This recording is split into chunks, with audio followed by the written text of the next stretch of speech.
Bonjour à toutes et à tous les gens. J'espère que vous allez bien ce samedi 4 avril 2026. Soyez bénis les gens. Que Dieu vous couvre de son amour. Je partage une petite vidéo avec vous les gens qui parle de notre bien-aimé.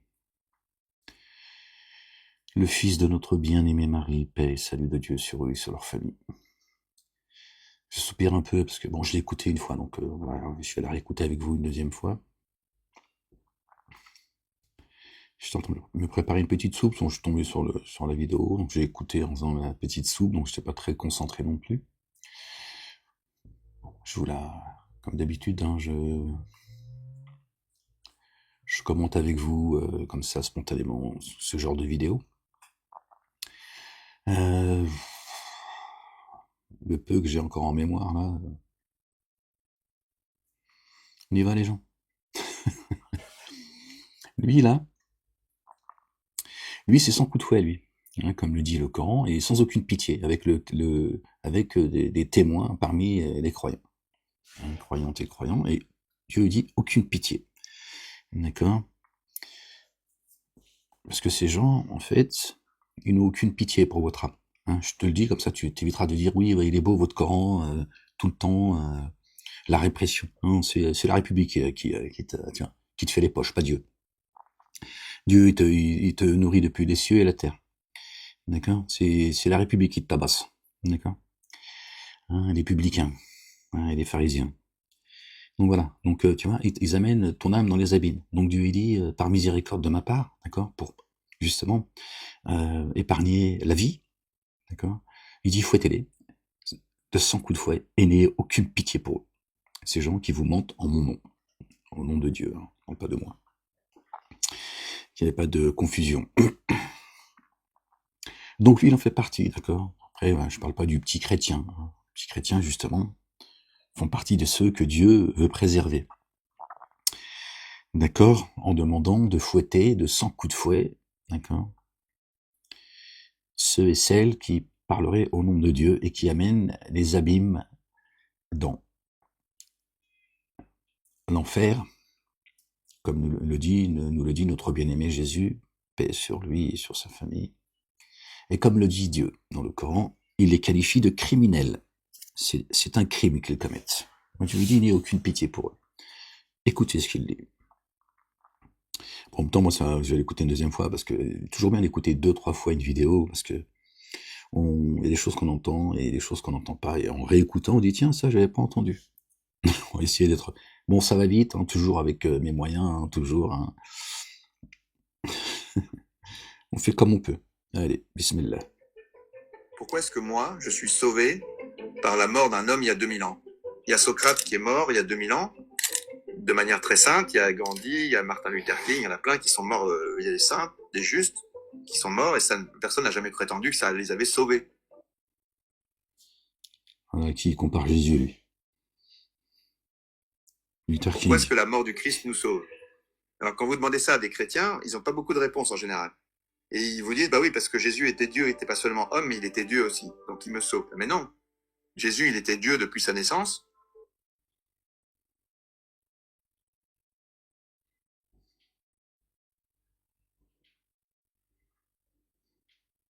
Oui, je sais. Je sais que ça fait saigner tes oreilles. Ouais, moi aussi, je vais remercier un peu de ma soupe avec ces conneries. Hum. Jésus était Dieu à sa naissance. Donc Dieu a une date de naissance. Et Dieu, il a une naissance.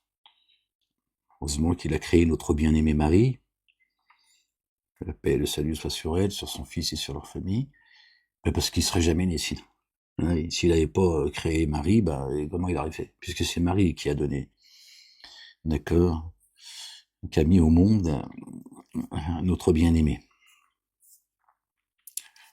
Donc, les gens, bonne nouvelle, hein, la chrétienté, puisque lui, il répète tout simplement ce que la majorité, d'accord, de l'Église dit, d'accord.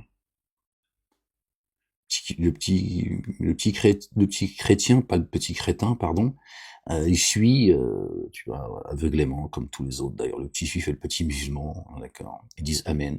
Ils suivent, ils se posent pas de questions. Des hypocrites, sincères mais hypocrites. Ça peut paraître paradoxal ce que je dis là, mais bon, on s'en fout. Moi, je me comprends. Donc, du coup, j'en ai perdu le fil. Donc, il nous révèle que Jésus, que Dieu, pardon, est né. Avant, il n'existait pas. Et quand il est né, on continue les gens. Donc c'est juste, ouais, ça fait mal à la tête. Hein. Mais c'est pas sa naissance, on dit que c'est sa mort et sa résurrection, c'est le moment de sa passion et de sa résurrection qui nous sauve. Alors qu'est-ce que ça veut dire? Comment ça marche? En fait, quand Moïse rencontre Dieu sur le mont Sinaï, il lui dit « Quel est le chemin vers toi? Qu'est-ce qu'il faut faire ?» Et Dieu répond, Dieu donne une loi avec des commandements, il donne un seul chemin, une seule loi, parce que Dieu peut pas, il n'est pas de 10 manières différentes, il y a une seule loi. Et il dit voilà, fais ça, et tu seras saint, comme moi je suis saint. Si tu veux mériter le ciel, si tu veux monter, si tu veux être digne de moi, il y a une loi que tu dois respecter. La Torah. Le problème, c'est que... La Torah qui est devenue, pour la société humaine, évidemment, après la Torah reste la Torah, d'accord, pour la société humaine, d'accord, les droits de l'homme. Pour ceux qui croient et ceux qui ne croient pas. Remplacé par le Talmud. Tu vois ce que ça donne. Pratique. Saint Paul dit, personne n'y arrive, tous sont péchés et sont privés de la gloire de Dieu. Personne ne sera justifié devant Dieu par la pratique de la loi parce que c'est trop compliqué. Effectivement, vouloir se hisser à la perfection de Dieu, c'est pas possible aux hommes. On t'a dit balance la loi de Dieu. Hein, c'est trop compliqué. Hein, c'est ce que Alors qu'est-ce j'entends. qu'on fait? Le Nouveau Testament et Jésus, c'est la proposition d'une deuxième voie. Jésus propose une alliance nouvelle, une alliance éternelle, et il y a un moment clé pour ça, c'est le moment de la scène. Jésus réunit ses apôtres juste avant sa passion, et il prend du pain et du vin, et il dit « Ceci est mon corps et mon sang, et je l'offre pour la multitude ». Ce jour-là, il solennise extrêmement ce moment, il le présente devant son Père, et il demande à Dieu... Il présente le pain, il dit « Ceci est mon corps ». Donc il dit « Je suis votre nourriture ».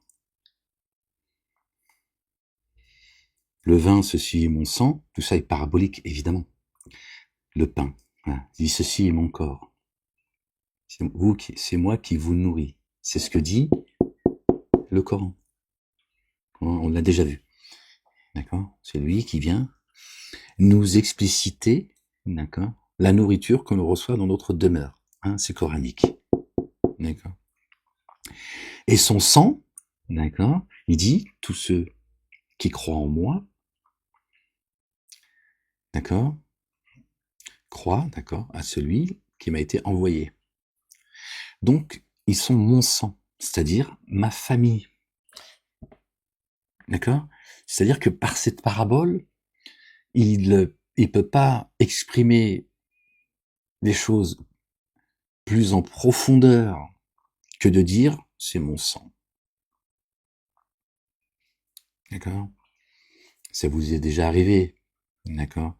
Quand vous parlez d'un membre de votre famille, de dire ouais mais ça c'est mon sang. Ça. Voilà. Donc il dit je suis moi, ça c'est mon corps. C'est pas son corps physique, d'accord? Il fait le lien avec le pain, d'accord? Arrête de manger, tu vas voir combien de temps tu vas vivre. Donc il dit je suis la vie. Je suis la vie. Je vous maintiens dans la vie par la nourriture avec laquelle je suis venu. C'est aussi comme ça qu'il faut le comprendre. D'accord? Je suis la vie. Ceci est mon corps. Ok? Personne n'arrive au Père sans passer par moi. Et le sang, d'accord, qui compare avec le vin tu le bois, tu vois, ça rentre dans ton corps, hein, ça circule dans ton sang. D'accord? Et il dit, vous êtes mon sang, ma famille, ma communauté. Qui a un lien indéfectible entre lui et nous. C'est-à-dire que le Christ Jésus et nous, chacun de nous, on ne fasse plus qu'un. En faisant ça, il s'unit à nous, et donc Dieu regarde le Christ, c'est-à-dire la tête, Jésus, et le corps, nous. Bon, Dieu, il regarde Dieu. Vous entendez, ce crétin? Dieu regarde Dieu. T'as dit que Jésus, tu vois, et quand Dieu s'est fait homme pour comprendre les hommes, parce que Dieu, tu vois, il est limité, hein, il comprend pas sa création. Hein, heureusement qu'il s'est pas transformé, tu vois, il s'est pas incarné en girafe pour comprendre la girafe et en grenouille pour comprendre la grenouille. Donc pour comprendre la souffrance des hommes, tout ça, Dieu l'a dit, ouais, bon, pour que je comprenne profondément, je vais passer quelque temps avec vous. Voilà la grandeur de Dieu. Vous voyez, ils n'ont pas apprécié Dieu à sa juste valeur. Dieu est en dehors de sa création imbécile. Ils sont proches et sans coup de fouet, toi. Donc Dieu observe Dieu. Puisque Jésus est Dieu en chair et en os, donc quand il était là, il y avait deux dieux. Il y avait le Dieu céleste et le Dieu terrestre. Hein, voilà. Alors connerie. Comme une seule entité. Et cette entité, elle est remplie de sainteté à cause de la tête, mais remplie aussi de péché à cause du corps. Et donc, Dieu, qui n'a rien de commun avec le péché, se retire. Dieu s'éloigne de cet être nouveau qui est le Christ, composé d'une tête et d'un corps. Mais après, maintenant, il a renié son fils. Vous voyez où est-ce que ça mène, hein, l'ignorance, l'égarement, vous voyez. Donc Dieu, à un moment donné, il a dit, ouais, mais là, c'est trop. Alors, je me tire, moi, tu te démerdes. Hein, je retourne à ma création première, à mon essence première, parce que là, c'est trop, en toi, il y a trop de péché, hein, trop de souillure. Seigneur, exalté sois-tu, béni soit ton nom bien au-dessus de leur description. C'est ce qu'on appelle l'heure des ténèbres, c'est-à-dire que le Christ qui a toujours été en lien direct avec son Père et qui tout était lumineux. Donc Dieu était en lien avec Dieu. Non, mais je vous dis ce qu'il a dit au départ, hein, tu l'as entendu. Bon, alors ferme-la. D'accord. Donc il était en lien avec le Père, donc Dieu est en lien avec Dieu. Pourtant, notre bien-aimé a dit, le Père est plus grand que moi. Plus grand que moi. Donc c'est pas lui. Voilà, c'est tout, stop. D'accord. Je suis le chemin. Personne n'arrive au Père sans passer par moi. Là aussi, tu vois bien qu'il n'y a de Dieu que Dieu. Hein, votre Seigneur est mon Seigneur et mon Seigneur est votre Seigneur. Bon, apparemment, ils sont atteints de surdité. Et qu'est-ce que tu veux que je te dise? Tout d'un coup, en prenant ce lien avec nous, il est rempli de nos péchés et donc Dieu s'éloigne. Et Jésus se retrouve en agonie dans le jardin de Gethsémani. Et là, il transpire. Dieu agonise. Dieu, en chair et en os, il agonise. Il est mourant. Du sang. Pourquoi est-ce qu'il transpire du sang? Maintenant, il saigne. On connaît le symbole chez les satanistes, hein, le sang. Alors, tous ceux qui te parlent de sang, je ne parle pas quand tu te fais une blessure, ou les femmes quand elles sont indisposées, etc. Ça n'a rien à voir. D'accord. Mais on connaît ces buveurs de sang, d'accord, hein, ils mêlent toujours le sang, hein, ceux qui font couler le sang, qui font des sacrifices par le sang, qui boivent le sang. Ouais, Jésus, carrément, lui, il a transpiré du sang. Envoyé par Satanas. C'est ça leur Jésus à eux, tu vois. Parce que il mesure la profondeur de l'acte qu'il vient de faire. Il s'est uni à chacun de nous. Qu'est-ce que ça veut dire de s'unir à toi, à toi, à toi? Ça veut dire que j'accepte d'être un avec toi, donc ça veut dire que le péché que tu as fait, je le pardonne. Et je le pardonne, il pardonne le péché, lui. Je m'unis à ça. C'est très important. Jésus dit oui à chacun de nous au cours de cette nuit. Et en faisant ça, il dit oui, mais en même Il vulgarise les péchés, en fait. C'est pas si grave. temps, comme il est très clairvoyant, il voit l'horreur de tout ça, la bassesse, la boue que... Aucune âme ne portera la charge d'une autre âme. Mais Jésus, lui, est venu prendre toutes les saloperies des humains. Hein, comme à quel point il aime Jésus. Hein, il l'aime, c'est toujours un rapport d'intérêt. Même avec Jésus, c'est un rapport d'intérêt. D'accord? Où tu commets des péchés, tu vois. C'est-à-dire qu'en fait, le plus dégueulasse de la planète, tu vois, Jésus dit, c'est pas grave. Tu t'es lié à moi, je vais porter toutes tes saloperies, hein, devant Dieu le Père. Constitue ce péché. Et il en souffre infiniment et il entre en agonie. Donc le Christ a souffert une pression extraordinaire sans que personne l'ait touché. Il était déjà en agonie en train de mourir à cause de nos péchés. À cause de nos péchés. Il est beau ton Dieu. Hein. Il y a un Dieu, le Dieu juste, C'est-à-dire, toi, tu pêches et c'est l'autre qui agonise, hein, et qui se retrouve dans les abîmes et qui souffre parce que toi, t'as fait le con, en fait. Euh, bon, déjà, qu'est-ce que tu fous là, en fait? Qu'est-ce que tu fous là, puisque quoi que tu fasses, de toute façon, c'est pas toi qui va être fouetté. Donc déjà, je sais pas quelle est l'épreuve que tu vis sur Terre, puisque de toute façon, t'es absous. Hein, et c'est celui que tu prétendes aimer par-dessus tout, hein, que t'envoies au charbon. Voilà. Un tirailleur sénégalais, Jésus. Hein. Il était noir, certainement. Il a livré son corps pour la multitude au cours de ce pacte de la scène. Il est venu pour cette heure-là et uniquement pour cette heure-là. C'est l'heure des ténèbres. Et il se trouve en agonie, devient le Rédempteur. Et à partir de ce moment-là, le mal et la haine se déchaînent contre le Christ. Mais Jésus aime davantage, c'est-à-dire qu'il pardonne non seulement à chacun de nous au cours de l'agonie, mais il pardonne à ses bourreaux, il pardonne à tous ceux qui le font souffrir. Et son amour est infiniment plus grand que le mal et le péché qui se déploient dans ce moment-là. Carte blanche. Vous avez vu comment Satan, hein, voilà. Voilà. Là, il te dit, aime le pédophile, le voleur, le menteur, enfin, tu vois, le violeur, tiens, tout ce qui est, toi, à un moment donné, tu dis, oh, il y a une limite. Bon, à un moment donné, non, c'est pas grave. Hein. Tu peux tout commettre, en fait. Tu peux tout commettre. Mais au nom de Jésus, ça va. Tu peux violer un bébé. Je dis, oui, mais attends, moi, je me suis repenti auprès de Jésus, c'est mon poteau, maintenant. Ah, il dit, ça va. Ah, il dit, vous voyez, voilà, comment ils font accepter le mal, hein, en nous disant que Jésus lui-même l'a accepté.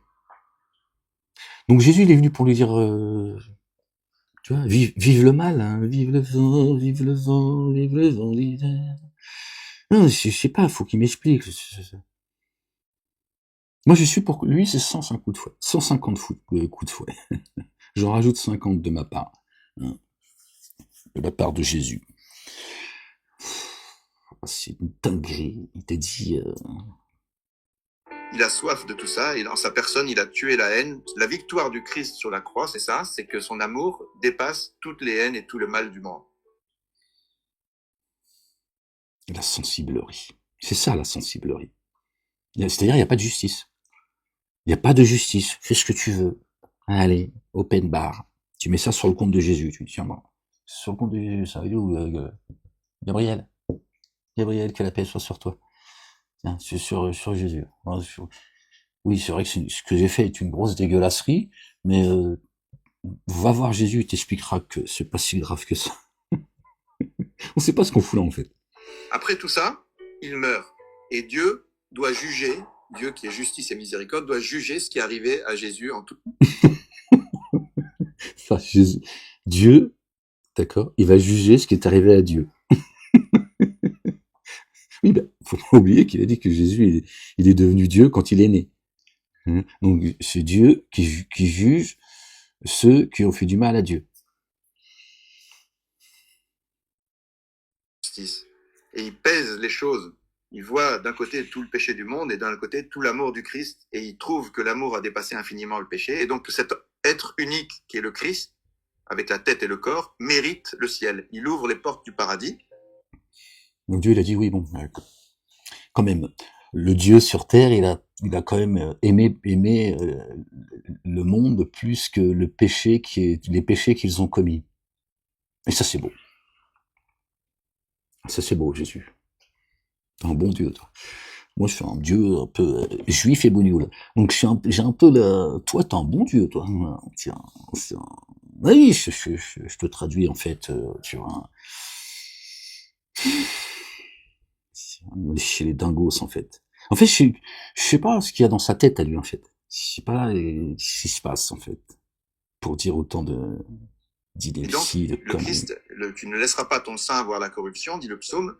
Donc, il est saint et il monte au ciel et il ouvre les portes du royaume.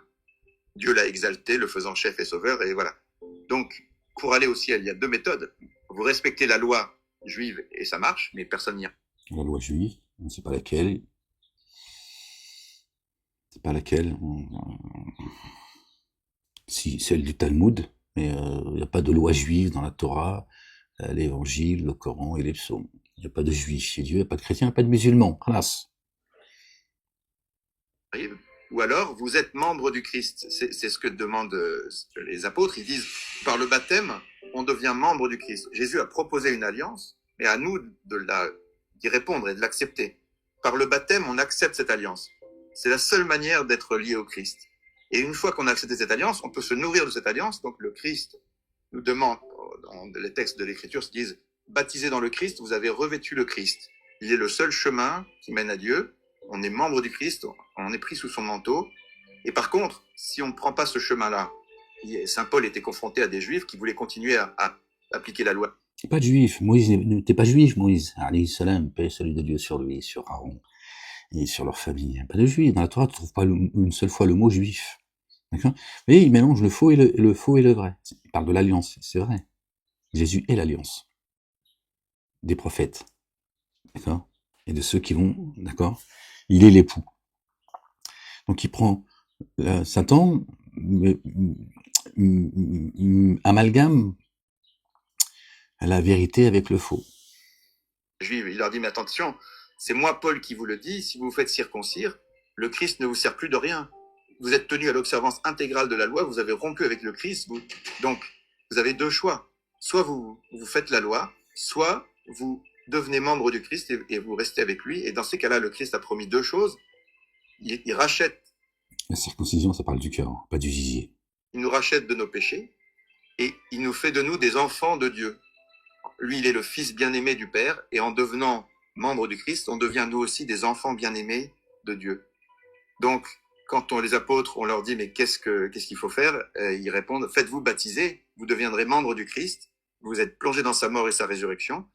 Et le moment le plus important de la vie chrétienne, après le baptême, c'est la messe, parce que à la messe, on vient prendre le corps et le sang du Christ pour être unis à lui. Et le Christ nous avait dit, en vérité, je vous le dis, si vous ne mangez pas la chair du Fils de l'homme, si vous ne buvez pas son sang, vous n'aurez pas la vie en vous. Qui mange ma chair et boit mon sang à la vie éternelle, moi je le ressuscite au dernier jour. Donc ça veut dire que le Christ nous dit, si vous voulez que l'alliance entre vous et moi existe et qu'on soit vraiment unis, c'est le baptême et la messe qui rendent cette union vivante, et vous êtes en moi et vous irez au ciel avec moi. Je suis votre pain, la vie, je vous donne à manger, comme vous devez manger pour vivre sur terre. D'accord. Le vin, c'est l'eau. D'accord. La parole, également, avec ce qu'on a vu tout à l'heure. D'accord. On devient son sang. D'accord.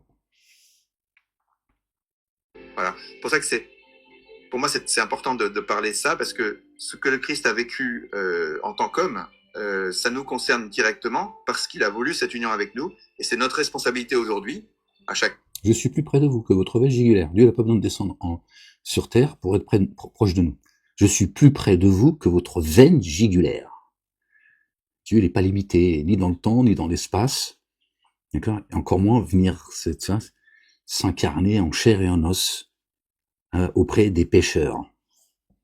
De lui répondre dans toute notre vie, vous êtes au début de votre vie, presque. Et ben, profitez-en pour bien réfléchir à toutes ces questions. Et je peux vous dire, juste, moi c'est un témoignage, c'est juste ça, mais quand on dit oui à Jésus et qu'on le cherche... Non, c'est Dieu qu'il faut chercher, c'est pas Jésus. C'est Dieu qu'il faut chercher. La vie prend une dimension, une allure, une grandeur qu'elle n'avait pas, et la vérité se révèle, si vous voulez. Voilà, donc c'est tout ce que je vous souhaite, mais chacun a son parcours. Et un jour, on avait demandé au cardinal Ratzinger combien il y avait de chemin vers Dieu. Il a répondu autant que d'êtres humains. Autant que d'êtres humains. Combien il y a de chemin? Autant que d'êtres humains. Ratzinger. On fera pas de commentaires. C'est-à-dire que tous ceux qui ont un permis de conduire, d'accord, moto, ce que tu veux, d'accord, chacun son code de la route. Hein, c'est-à-dire il n'y a plus de feu rouge, il n'y a plus de stop, il n'y a plus rien, plus de sens interdit. Tous les chemins mènent à Rome. Mais apparemment, ils mènent pas à Dieu, les chemins, mais à Rome. Ah, tiens. Que se passe-t-il à Rome pour qu'on finisse tous à Rome? Je sais pas, tous les chemins mènent à Dieu. C'est ce qu'il prétend lui. Ratzinger, là, je sais pas quoi. Le finger, chocolat. Il a dit tous les chemins, c'est une dinguerie en fait. Une dinguerie. Voilà. Et il te parle de celui qui est le chemin. Il te dit que Jésus est le chemin, ce qui est vrai, d'accord? Personne n'arrive à Allah subhanahu wa ta'ala, Dieu, le Père, exalté soit-il, béni soit son nom, sans passer par lui. Donc il y a un chemin, il n'y en a pas deux. Il y a un chemin, les gens. Lui, il a dit, on est tous le chemin. Donc Jésus t'oublie. C'est la foire du trône, en fait. Voilà. Et tous les chemins mènent à Rome. Tous boire le sang de Rome et pas celui de Jésus. Il dit des choses, et il dit tout son contraire avec ce genre de slogan, il dit des choses, les gens. Il faut juste entendre. Donc, chacun doit trouver son chemin. Et chacun doit trouver son chemin. Ok. Mais je pense qu'en vous tournant Bon, qu'est-ce qu'il est venu faire quoi, Jésus, alors? Se faire fouetter, prendre tes saloperies et repartir. Dieu, vous vous tromperez pas.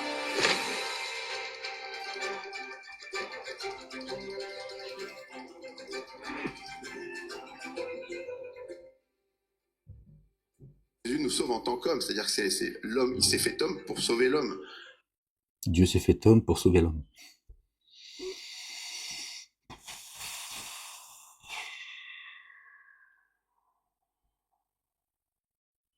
Apparemment, c'est l'homme qui l'a tué. Il assume l'humanité, il s'est uni en tant qu'homme à tous les hommes, et c'est cet être-là qui est le Christ, composé d'une tête et de membres, qui est sauvé, qui mérite le ciel et qui nous conduit au paradis. C'est pas parce qu'il est Dieu qui sauve les hommes. C'est les pères de l'Église disaient que ne peut être sauvé que ce qui est assumé. Mais le jugement à celui qui a beaucoup reçu, il sera beaucoup demandé. Enfin, c'est-à-dire qu'il y a un jugement juste qui sera exercé par rapport à chaque situation. Et au contraire, quand on dit que c'est comment dire, partir de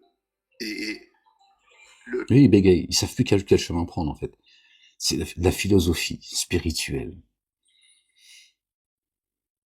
En les écoutant, mon Dieu, tu sais plus où se trouve le chemin. Ça, c'est sûr. La rédemption, c'est un des moteurs les plus... Dieu, il s'est incarné en homme pour que les hommes le tuent. Ils l'ont crucifié. Et c'est la mort de Jésus qui a sauvé l'humanité. C'est-à-dire que la vie, c'est la mort. Voilà ce qu'ils portent autour de leur cou, ceux qui ont une croix avec accroché Jésus. Je parle de ceux qui ont Jésus accroché à la croix. On leur fait porter la mort. Pourtant, il a dit, je suis la vie. Mais ils ont dit non, c'est la mort. Mais il te dit non, c'est la mort. Mais c'est parce qu'il est mort qu'il a sauvé la grenouille. Plus important, sinon le plus important dans l'histoire de l'humanité. Regarde, ce qui est important pour les personnes, c'est à la fin d'arriver à la vie, une vie capable de donner sa vie par amour pour les autres. Ouais, bah, je donnerai pas la mienne pour la tienne. Hein. Je te dis tout de suite, je donnerai pas ma vie pour sauver tes conneries. D'accord? Tu restes avec tes conneries. Hein. Gloire et pureté à toi, Seigneur, exalté sois-tu. On est chez les dangos, les gens. Vous avez vu, sa philosophe, ça dit tout et son contraire, tout et n'importe quoi. Et ils nous disent que Jésus est devenu Dieu, d'accord, à sa naissance. Quand il est né, c'est Dieu qui est né sur terre. Pour nous dire ensuite, d'accord, que Dieu va juger ceux qu'on fait du mal à Dieu.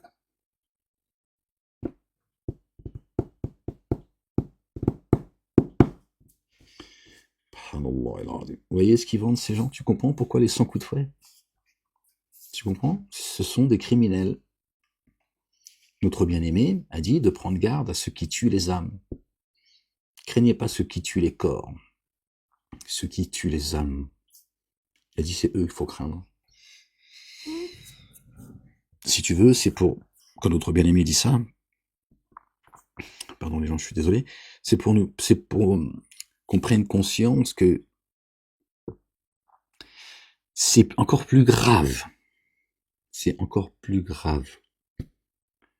D'accord? Que ceux qui tuent les corps. Alors que Dieu a sacralisé la vie. Jésus n'a pas minimisé la chose. Mais parce qu'il sait que on est, tu vois, terre à terre, tiens, nos pensées sont majoritairement chères, etc. Donc, pour qu'on prenne, qu'on se rappelle pourquoi on est dans ce monde, d'accord? Il nous dit,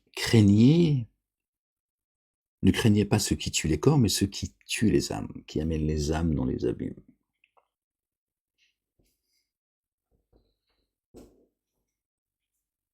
Dis cela, faut les craindre plus que ceux qui tuent les corps. Quelqu'un qui va tuer injustement, peu importe la raison. D'accord? Jésus ne dit pas que c'est pas grave. Il dit il y a plus grave encore. Beaucoup plus grave que cela. Alors que enlever la vie, c'est compliqué pour toi, hein, devant Dieu l'Éternel. C'est lui qui donne la vie et c'est lui qui la reprend. Mais il dit, il y en a, ils commettent pire encore que cela. Ce sont ceux qui tuent vos âmes. Dieu dans le Coran en parle. Il parle de ceux qui tuent injustement les âmes et qui commettent la corruption. C'est lié. On connaît leur sort. Et il nous dit comment il faut se comporter vis-à-vis d'eux. Mais lui, il te dit que bon, les hommes, ils ont tué Jésus, mais que c'est pas si grave que ça. Hein. Et que Jésus l'a donné sa vie pour sauver la tienne. Donc l'important d'aller crever pour les autres. Tout pour t'emmener sur le champ de bataille, en fait. Je dis, vas-y, va là-bas, c'est là-bas le jour de gloire.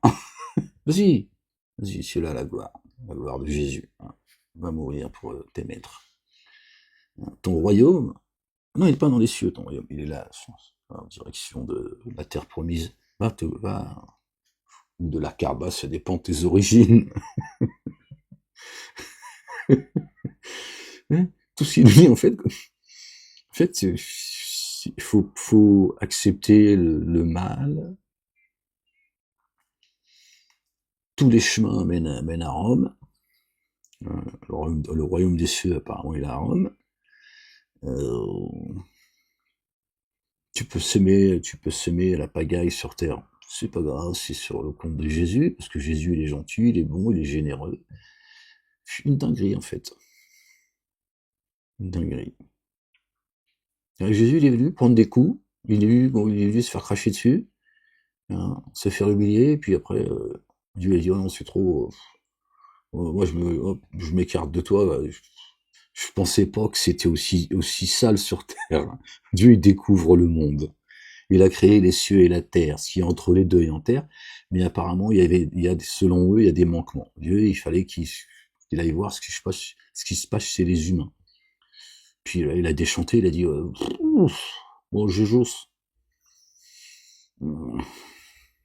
je remonte là-haut. Dieu, il a pas élevé Jésus, il s'est élevé tout seul. Il a dit, moi, je me tire, démerde-toi avec les humains. On est chez les dingos. Ils te font accepter tout, c'est-à-dire que même le plus gros salopard, quoi qu'il t'ait fait, qu'il ait fait à ta famille, qu'il ait fait à ta nation, qu'il ait fait aux gens, c'est pas grave, vas-y, c'est bon, vas-y, efface l'ardoise, c'est bon. Il est revenu à Jésus. Et ça y est, il a trouvé le chemin. Par contre, là, le chemin, il est là. Il faut revenir à Jésus, quand même. Il te dit que tous les chemins mènent à Dieu, mais quand même, hein, si tu veux la rédemption, faut quand même revenir à Jésus. Donc, hein, même dans leur mensonge, tu vois, leur mensonge illimité. Parce que là, il te dit, bon, il faut revenir quand même à Jésus. Sinon, Pedro, c'est pas sûr que lui puisse porter tes péchés. Mamadou et Mohamed, où ils sont d'ailleurs? Bah, ils ont pas envie d'écouter tes conneries. Je préfère aller à la piscine, voir s'ils peuvent marcher sur l'eau. Ils testent, tu vois. Alors, j'ai été voir quelques commentaires. lis pas les commentaires en général. Pas le temps de... Mais là, je me suis dit, bon, tiens, ça serait intéressant de voir. J'en ai lu juste quelques-uns parce que je me suis dit, bon, c'est bon. Merci pour tout, merci, merci Jésus. Marie, José Pérec, tout ça, c'est juste délirant en fait. Les gens, je sais pas ce qu'ils ont compris en fait. C'est-à-dire, si on enlève le discernement, tu vois. Si moi j'écoutais sans mon discernement, tu vois. Je comprends rien en fait. Je me dis, mais qu'est-ce qu'il raconte en fait? Qu'est-ce que tu racontes? Qu'est-ce que tu racontes en fait? Comment il y a des gens, ils te disent, ouais, génial, merci beaucoup, sois béni, tout ça. Qu'est-ce que tu as compris de ce qu'il a dit en fait? Qu'est-ce que tu as compris? Que Jésus, il est Dieu sur terre et en os? En chair et en os? D'accord? Et que Dieu lui-même, d'accord? Il se plaint et il va juger ceux qu'on fait mal, qu'on fait du mal à Dieu, qui est en chair et en os. Alors, tu vas me dire quoi? Qui sait que Dieu, comme il est capable de tout, parce que ça c'est quand ça vous arrange en fait. Oui, mais Dieu il est capable de tout, il est capable d'être autant dans les cieux que sur terre. Et c'est vrai que tu vas nous raconter. C'est ça ton explication, parce que j'en vois pas d'autres en fait. Déjà, il y en a pas du tout, et il peut pas y avoir une autre explication que celle-ci dans ta connerie. Parce que moi, je me mets à ta place. Donc tu nous dis que Dieu finalement, il sait aussi, tiens. Donc Dieu, depuis les cieux, tu vois, il voit pas ce qui se passe en fait. Il a besoin de vivre tes émotions. C'est-à-dire que Dieu, il sonde ton cœur et tes reins, mais il peut pas, tu vois, ressentir profondément ce que toi, tes angoisses, tes peurs, tes inquiétudes, il n'entend pas tes pensées. En fait, c'est quoi ce Dieu en fait? Il est capable de tout sauf ça. Par contre, il faut qu'il s'incarne en chair et en os pour pouvoir, tiens, comprendre, parce que c'est ce que disent les églises, pour comprendre l'homme. Oui, donc Dieu ne comprend pas sa création. Par contre, ils sonde ton cœur, il connaît les profondeurs de ton cœur, mais il te connaît pas assez pour savoir qui tu es vraiment. Il sonde l'invisible, l'insondable, mais toi, le petit humain, apparemment, tu le dépasses. Où est-ce que vous voulez aller comme ça, les gens, en écoutant ces criminels?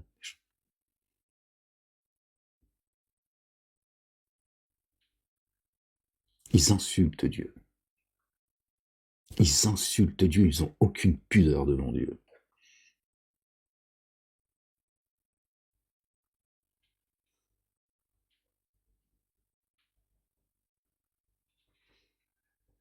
Et moi, ces gens, je comprends en fait pourquoi ces gens, Dieu dit sans coup de fouet et n'ayez aucune pitié. Moi, à chaque fois, ce qui me vient à l'esprit, quand j'entends ces gens qui parlent à la place de Dieu comme ça, j'ai juste une envie de dire, mais t'es qui toi en fait?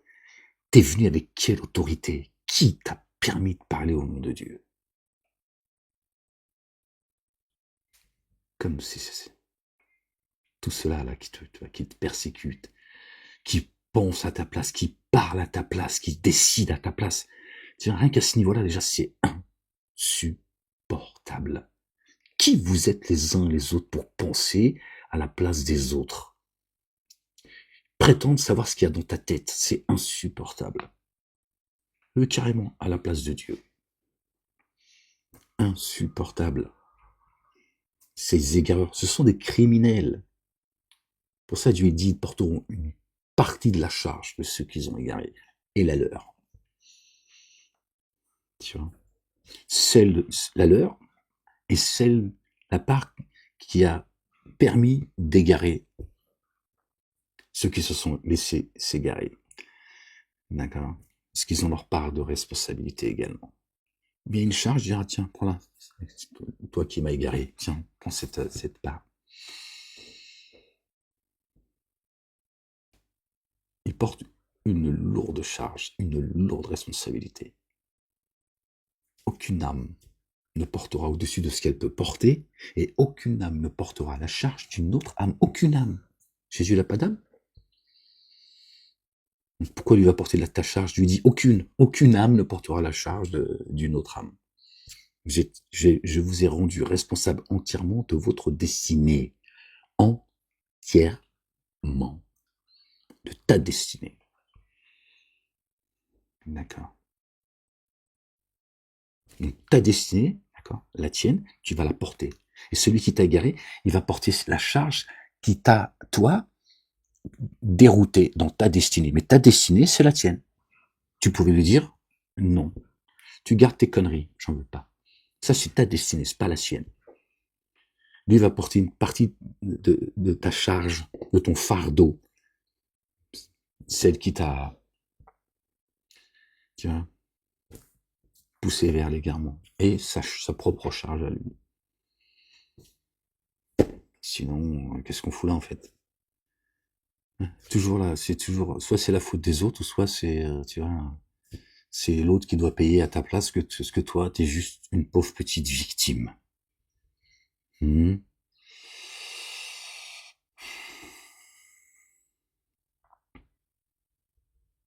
C'est insupportable.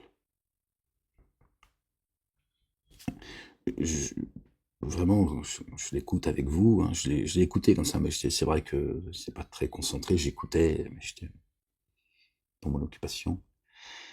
Mais même en l'écoutant avec vous, j'ai du mal à me concentrer vraiment. Moi je leur mettrais des baffes ceux-là, mais non, ils sont juste insupportables. Juste insupportables, en fait. Ces gens qui viennent comme ça, et qui, sans aucun discernement, sans aucune autorité, sans aucun savoir, et ils sont là, ils te disent tout et n'importe quoi. C'est des boutiquiers, c'est des escrocs, c'est des criminels, des égareurs. Pardon les gens, je suis désolé. Gloire et pureté à toi, Seigneur éternel, mon Dieu, sont insupportables. Bismillah al-Rahim al-Karim. Gloire et pureté à toi, Seigneur éternel, mon Dieu. Je ne supporte plus, j'ai vraiment du mal à écouter les uns et les autres, je suis arrivé au bout, je crois. C'est... Vraiment, je ressens, j'ai un ressenti profond, tu vois, je supporte plus tous ces escrocs. Je parle pas de gens, des pêcheurs, je suis un pêcheur. Je parle pas des gens qui pêchent, tu vois. Je sais qu'il y a en vous quelques faiblesses. On a tous nos manquements. C'est pas de ça dont je parle. D'accord? Mais ces escrocs profonds, tu vois. Quels que soient ces escrocs, qu'ils soient dans le monde politique, etc., dissidents, religieux, je les supporte plus, en fait. Parce qu'ils savent ce qu'ils font. Tout ça est prémédité. Ils préméditent tout ça, ils savent au fond de qui ils sont. Et ceux-là sont insupportables. Ils profitent de la faiblesse. D'accord? De ceux qui sont perdus, qui cherchent, tu vois, bon, à moitié malheureusement, parce que cherchez, vous trouverez. Bon après, voilà, il y en a, ils sont dans le cheminement, tu vois. Moi, je leur jette pas la pierre, hein. Je jette la pierre à personne. En tout cas, je parle de ceux qui cherchent, pas de ces dénégateurs, ces associateurs, ces boutiquiers, tu vois. Je ne les supporte plus. Je ne les supporte plus. Et croyez-moi, vous êtes loin de savoir qui sont les uns et les autres. Vous seriez très surpris. La surprise, elle arrive. Je vous dis bien, les uns et les autres. Ceux qui prétendent, tu vois,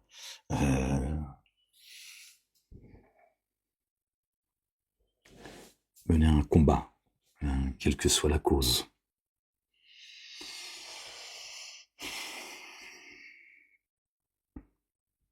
Bon, les gens, je vous laisse. Parce que c'est... bon, mais en tout cas, maintenant, vous savez que Dieu, comme nous, il a une date de naissance. Ils nous l'ont pas donné, hein, évidemment. Alors, on va bien savoir, moi, je veux savoir ce que je fête la naissance de Dieu, après avoir fêté la naissance du prophète Mohammed, hein, la naissance de Dieu. Pourquoi pas celle de Satan aussi, hein. Allons-y, tous les chemins mènent à Rome. Fêtons l'anniversaire à tout le monde. Après tout, nous sommes tous une famille. Dieu, Jésus, Satan, Zobida, tous un gâteau d'anniversaire.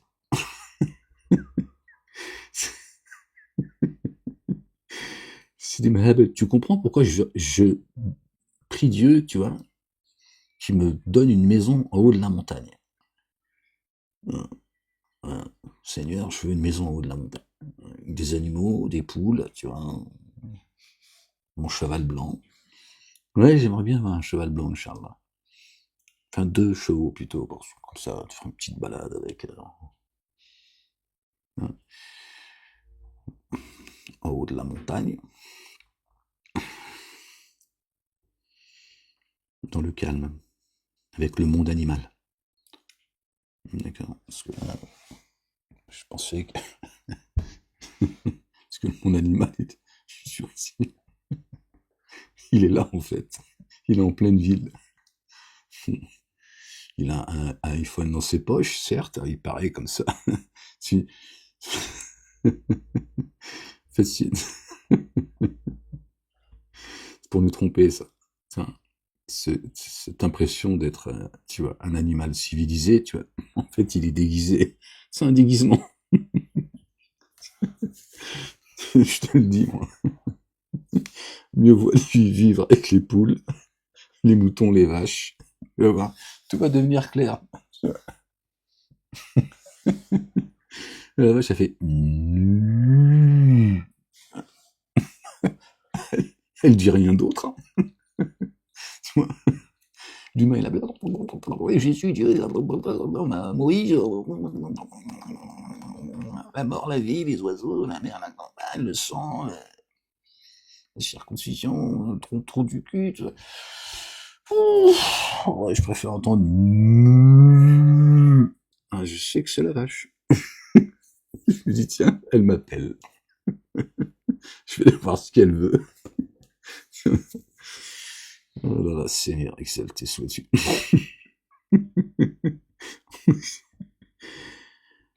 Gloire et pureté à toi, Seigneur éternel, mon Dieu.